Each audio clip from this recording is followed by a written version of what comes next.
When you think about government agencies like the Environmental Protection Agency or the Food and Drug Administration, you probably think their activities are overseen by Congress. That is, we, the voters, elect members of Congress to monitor different departments of the federal government. But there's one federal agency that doesn't operate like that. It's called the Consumer Financial Protection Bureau, or CFPB.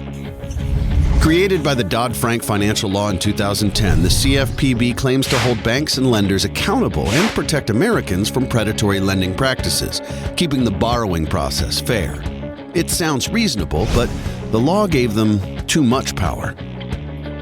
Unlike most government entities, the agency receives its budget automatically every year and doesn't have to answer to Congress. Its director is also a White House appointee and can only be fired by the president. But how does this affect you? Well, the CFPB is one of the government's most active rulemakers, churning out countless mandates to regulate the borrowing process.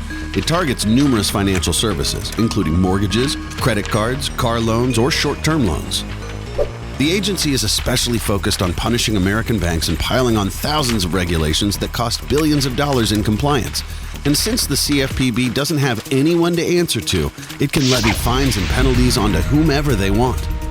The huge cost makes it harder for banks to lend money to individuals and small businesses in need, preventing them from surviving and thriving. If a small business can't secure a loan, for example, it can't expand and hire more employees, hurting people who need jobs. Since the passage of the Dodd-Frank financial law, only 3 new community banks have opened a year, compared to a historical average of 100 per year.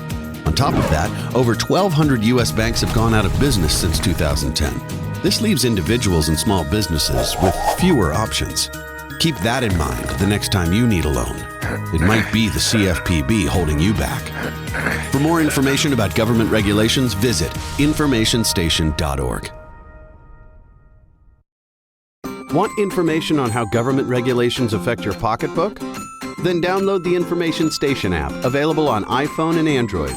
For more information, go to informationstation.org.